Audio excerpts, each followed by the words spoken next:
suis un peu écœuré de la COVID, pour vous dire la vérité. Mais je pense qu'ils ont raison de faire ça quand même, là. On ne veut pas que ça augmente. C'est une bonne chose. Il faut couper la propagation. Tout est fermé, c'est pas le fun, là. On veut un manteau, des bobettes, des culottes, on n'en a pas. Tout est fermé. Fait que c'est pas évident, là.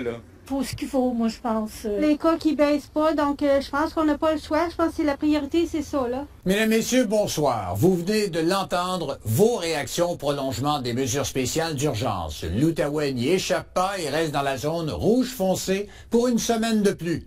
Caroline, c'est un mal nécessaire dans les circonstances. Oui, même si le nombre de cas se stabilise, la situation demeure inquiétante en Outaouais selon le premier ministre François Legault. C'est pourquoi les restrictions vont rester en vigueur au moins jusqu'au 3 mai prochain et ce dans l'ensemble de l'Outaouais. C'est donc dire que le couvre-feu sera maintenu jusqu'à 20 heures. Les commerces non essentiels, de même que les écoles, vont rester fermés. D'ailleurs, le taux de tests positifs qui frôle les 11 % en Outaouais est le plus élevé, Pierre, à travers la province. Le réseau de la santé est à la limite de sa capacité en matière d'hospitalisation, si bien que certains patients sont transférés du côté des Laurentides. Il faudra donc prendre notre mal en patience pour une semaine de plus. Pour vous donner une ordre de grandeur, la moyenne au Québec, c'est 3,7 % des tests qui sont positifs.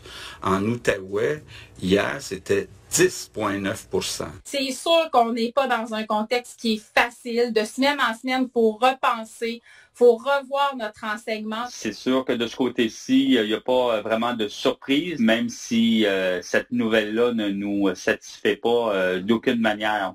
Et Caroline, le vaccin AstraZeneca sera offert aux personnes de 45 ans et plus à compter de demain.